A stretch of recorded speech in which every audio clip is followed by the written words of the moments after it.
नमस्कार, prime time देख रहे हैं आप। आपके साथ मैं हूं लावनी श्रीवास्तव। आज प्राइम टाइम में हम उन खबरों को लेकर आपके सामने हाजिर हुए हैं जिनका सीधे सरोकार आपसे है, जिसका असर देश और आप पर पड़ता है।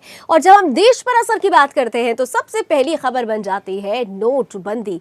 तो 8 नवंबर से नोटबंदी का फैसला हुआ और उसके बाद काले धन कुबेर परेशान हुए। अपने काले धन को सफेद करने के लिए तमाम तरीके के ट्रिक्स अपनाए गए और इन ट्रिक्स में बैंकों को भी शामिल किया गया।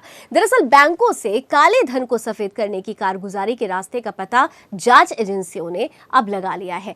दरअसल सरकार को बैंकों में निष्क्रिय खातों और डोरमेंट खातों से अचानक लेन देन बढ़ने की जानकारी मिली। इसके अलावा एटीएम में नकदी की आपूर्ति में हुई गड़बड़ी की जांच भी एजेंसियां लगातार कर रही हैं। किस तरीके से ये चोरी पकड़ में आई, आइए दिखाते हैं आपको इस रिपोर्ट में।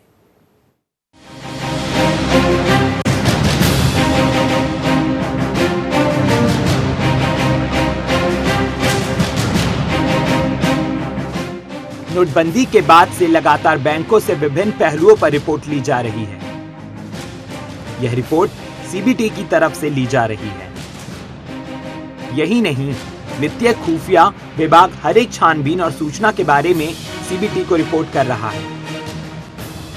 जानकारी के मुताबिक बैंकों में फर्जी खातों और जनधन खातों के अलावा ऐसे खातों का पता चला है जिनमें पुराने नोट जमा कर नए नोट एकत्र किए जा रहे थे। इनमें वे खाते हैं जो 1 साल से भी ज्यादा समय में ऑपरेशनल नहीं हैं।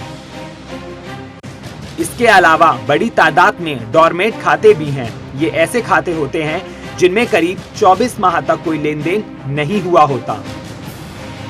बैंकों में बकायदा इन खातों की सूची रखी जाती है और नोटबंदी के बाद इस सूची का उपयोग कुछ बैंक कर्मियों और अधिकारियों ने पुराने नोटों को नए से बदलने में किया, क्योंकि इसके माध्यम से काले को सफेद करने के खेल को आसानी से अंजाम दिया गया। प्रत्येक बैंक शाखा में ऐसे खातों की तादाद 4 से 6% तक होती है। मान लें कि ऐसी शाखा में 1 लाख खाता धारक हैं, तो ऐसे में 6000 खाते डोरमेंट की शेरी में होते हैं। पूरे देश में ऐसे खातों की संख्या 60 लाख से भी ज्यादा है। बैंकों की चेस्ट से एटीएम में नई मुद्रा को भेजने की प्रक्रिया में बड़ी तादाद में गड़बड़ी पाई गई है। इस मामले में बैंकों के शीर्ष अधिकारियों संबंधित बैंक कर्मचारियों से रोजाना रिपोर्ट लेकर सप्ताह में एक रिपोर्ट एफआईयू को भेजने को कहा गया है। देश में करीब 65 से 70% एटीएम आउटस्कोरिंग पर काम कर रहे हैं। एजेंसियों को कई ऐसे मामलों का पता चला है जिनमें बैंक से नकदी एटीएम में भेजे जाने का जिक्र दस्तावेजों में किया गया, जबकि हकीकत में संबंधित एटीएम में कई दिनों से नकदी नहीं डाले जाने की सूचना एजेंसियों को मिली। आरबीआई से नकदी की आपूर्ति में फर्जीवाड़े के 3 मामले प्रकाश में आने के बाद वित्तीय मंत्रालय हरकत में आ गया है।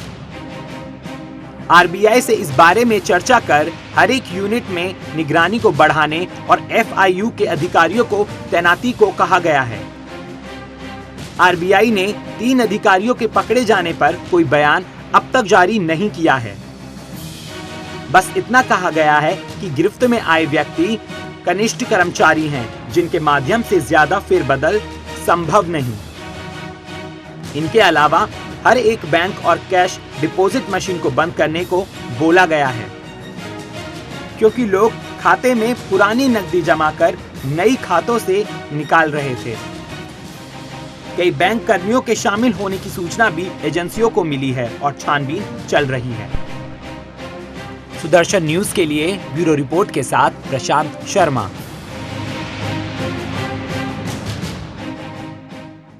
तो देखा आपने, जिन पर कैशलेस इकोनॉमी को बढ़ावा देने का दारोमदार सरकार देने की कोशिश कर रही थी, वही काले धन कुबेरों के साथ मिलकर पूरा घपला कर रहे थे। लेकिन सरकार की पैनी निगाह उन पर भी पड़ी और एक बड़े एक्शन की तैयारी अब हो रही है। वहीं ऐसा ही जो मामला हमने आपके सामने रखा, इससे जुड़ा हुआ एक मामला दरअसल नोएडा से देखने को मिला। सेक्टर 51 की हम बात कर रहे हैं, जहां पर प्रवर्तन निदेशालय यानी ईडी ने एक्सिस बैंक की एक ब्रांच पर छापेमारी की।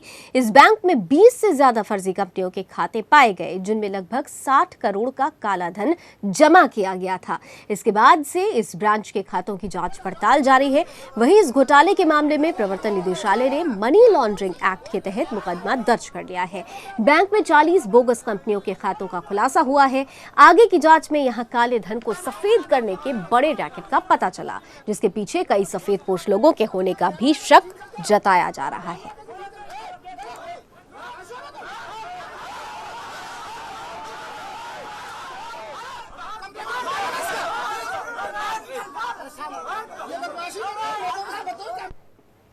तो काले धन पशुओं की धरपकड़ जारी है। ईडी ने मुंबई से भी ऐसे ही काले धन कुबेर जो पशु थे उनकी धरपकड़ की। ईडी ने मुंबई में सोने चांदी के 4 कारोबारियों के खातों में जमा 120 करोड़ रुपए को फ्रीज कर दिया है। शुक्रवार को ईडी ने बुलियन ट्रेडर्स के यहां छापेमारी की। चारों बुलियन ट्रेडर्स ने नोटबंदी के बाद से बैंक खातों में 69 करोड़ रुपए के 500 और 1000 रुपए के पुराने नोट जमा किए थे। अचानक से पुराने नोटों में इतनी ज्यादा रकम जमा होने के बाद ईडी को इन ट्रेडर्स पर शक हुआ, जिसके बाद शुक्रवार को ईडी ने इन कारोबारियों के यहां छापेमारी की और खातों में जमा 120 करोड़ रुपए को फ्रीज कर दिया गया। अब 17 दिसंबर को आयकर विभाग एक 2 व्हीलर को रोककर 30 लाख रुपए बरामद उसने किए। ये रुपए 20,000 के नोटों की शक्ल में थे। 16 दिसंबर की रात को आयकर विभाग ने हैदराबाद के तेलुगु एकेडमी पर छापेमारी की थी। अपार्टमेंट की जांच करने पर 2000 के नोटों में 36 लाख रुपए मिले थे। इन रुपयों के सोर्सेज की जांच फिलहाल हो रही है।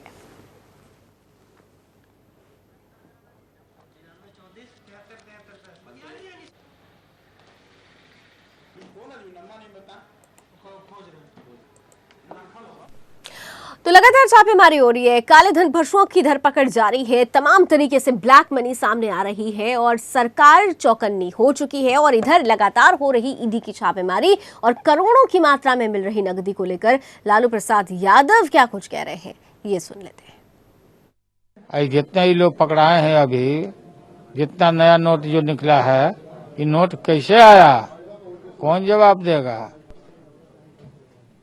2000 रुपया के लिए बलिदान हो गए लोग, सैकड़ों लोग हो रहे हैं,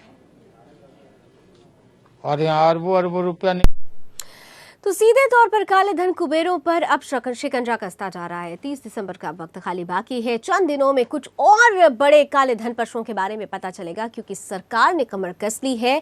देश में काले धन कुबेरों की अब खैर नहीं है। एक छोटा सा ब्रेक के उस पार कुछ और खास खबर आपके लिए।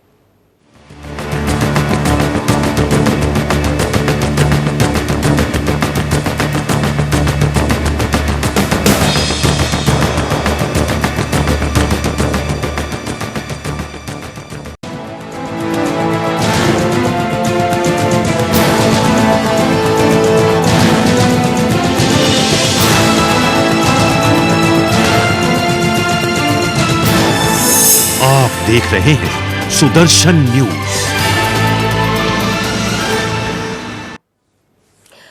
और आइए अब बात करते हैं पाकिस्तान की, जो अपनी फितरत से कभी बाज तो आएगा नहीं। कश्मीर में नापाक हरकतों से सुरक्षा बलों और विशेषकर सेना को काफी नुकसान हो रहा है। आतंकियों को भारतीय सीमा में प्रवेश कराने के लिए पाक की तरफ से अचानक भारी गोलीबारी के चलते और फिदायन हमलों के चलते इस साल अब तक हम अपने 60 जवान खो चुके हैं। बावजूद इसके पाक की कारस्तानी का हम माकूल जवाब भी दे रहे हैं। सीमा पार से जारी आतंकी घुसपैठ और सीजफायर की बढ़ती घटनाओं की वजह से भारतीय सेना के जवानों को ज्यादा नुकसान पहुंच रहा है। सेना ने पिछले साल के मुकाबले इस साल अब तक लगभग 2 गुने जवानों को खो दिया है। इसका मुख्य कारण सीजफायर का उल्लंघन बढ़ना, घुसपैठ और Pakistan army action team BAT के लाइन ऑफ कंट्रोल LOC पर हो रहे हमले हैं। साथ ही आतंकवादी गतिविधियों को रोकने के लिए राज्य में हो रहे ऑपरेशन में भी काफी जवानों ने जान गंवाई है। रक्षा मंत्रालय के अनुसार 15 दिसंबर तक जम्मू कश्मीर में 60 जवान शहीद हो चुके हैं। 2015 में शहीद होने वालों की संख्या 33 थी। 2014 में 32 जवानों ने देश के लिए जान दी। 60 में से 23 जवान LOC पर होने वाले सीजफायर और ऑपरेशंस में मारे गए। 2015 में ऐसी कार्रवाई में सिर्फ 4 और 2014 में सिर्फ 5 जवान शहीद हुए थे। आंतरिक इलाकों में हुई मुठभेड़ में अब तक 37 जवान शहीद हुए हैं। 2015 में ऐसे मामलों में 29 जवान और 2014 में 27 जवान शहीद हुए थे। सेना के मुताबिक आंतरिक इलाकों में शहीद होने वालों की संख्या 2 बड़े हमलों की वजह से ज़्यादा है, जिसमें उरी और नगरोटा हमला शामिल है। उरी हमले में 19 जवान शहीद हो गए थे। उसके बाद भारत ने पाकिस्तान अधिकृत कश्मीर में घुसकर सर्जिकल स्ट्राइक की थी, जिसके बाद ही सीमा पर सीज़फायर उल्लंघन की घटनाएं बढ़ने लगी। सीज़फायर में दोनों ही देशों की तरफ से भारी हथियारों का इस्तेमाल हुआ, जिसमें तोपें भी शामिल हैं। हालांकि पिछले 3 हफ्तों से सीज़फायर का उल्लंघन कम हो रहा है। आर्मी के अफसरों ने यह भी माना है कि घाटी में आतंक बढ़ा है। इस साल 100 से ज़्यादा आतंकी मारे जा चुके हैं, उनमें से ज़्यादातर घुसपैठ के दौरान मारे गए। Bureau report, Sudarshan news. तो पाकिस्तान लाख कोशिश कर रहे, लेकिन हमारी सेना के हौसले कभी पस्त नहीं होंगे और इसी तरह पाकिस्तान को लगातार उसी की भाषा में मुंहतोड़ जवाब भी दिया जाता रहेगा। इधर हम अपने देश के अंदर की बात करें तो हालात कभी सुधरते हैं, कभी गड़बड़ हो जाते हैं और गड़बड़ होने के पीछे दरअसल वजह होती है हमारे देश का विपक्ष। लगातार हारों से निराश कांग्रेस अब सेना पर भी राजनीति करने लगी है। लेफ्टिनेंट जनरल विपिन रावत को अगला सेनाध्यक्ष और एयर मार्शल BS धनोवा को नया वायुसेना प्रमुख नियुक्त करने पर कांग्रेस ने सवाल उठा दिया है। कांग्रेस नेता मनीष तिवारी ने ट्विटर पर सवाल पूछा कि आर्मी चीफ की नियुक्ति की वरिष्ठता का ख्याल क्यों नहीं रखा गया। सबसे बड़ा सवाल यह है कि जो भी नियुक्तियां होती हैं उस पर वरिष्ठता क्यों आधार मानी जाए, योग्यता को क्यों नहीं।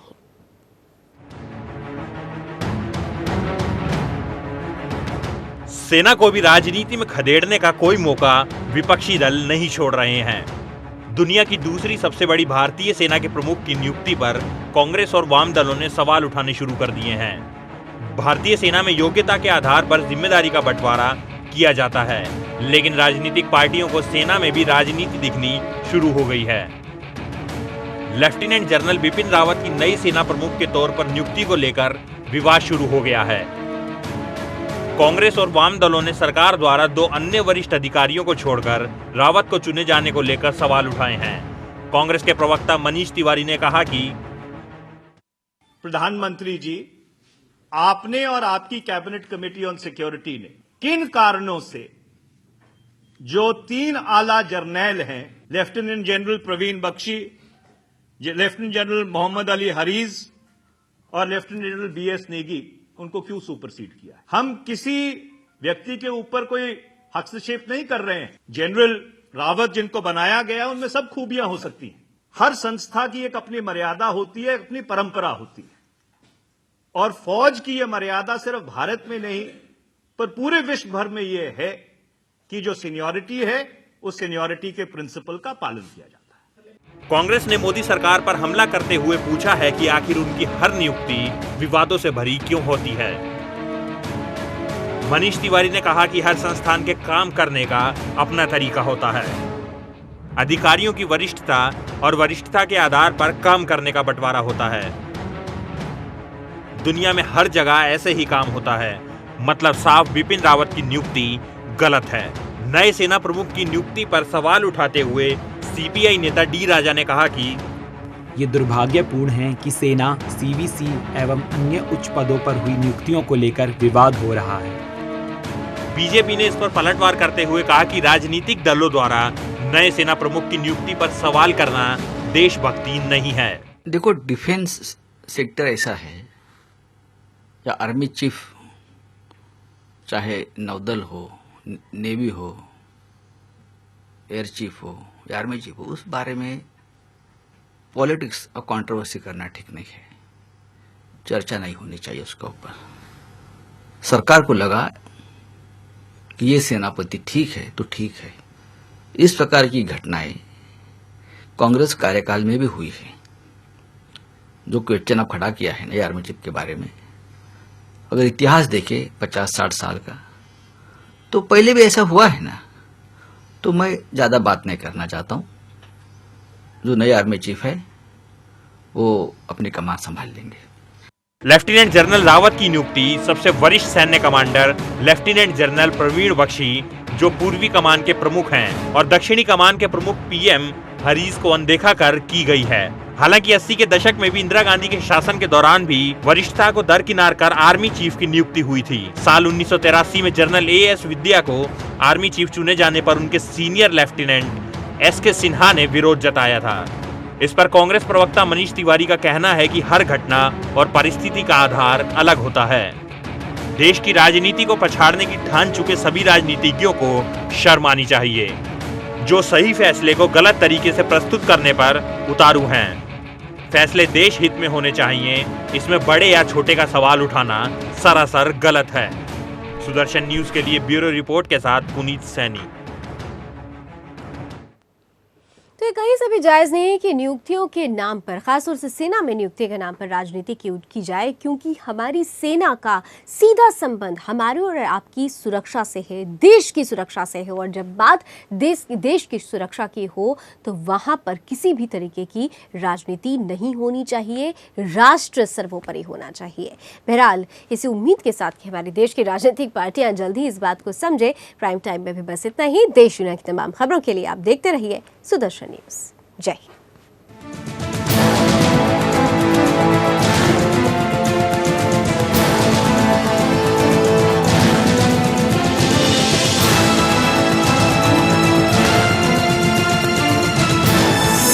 आप देख रहे हैं सुदर्शन न्यूज।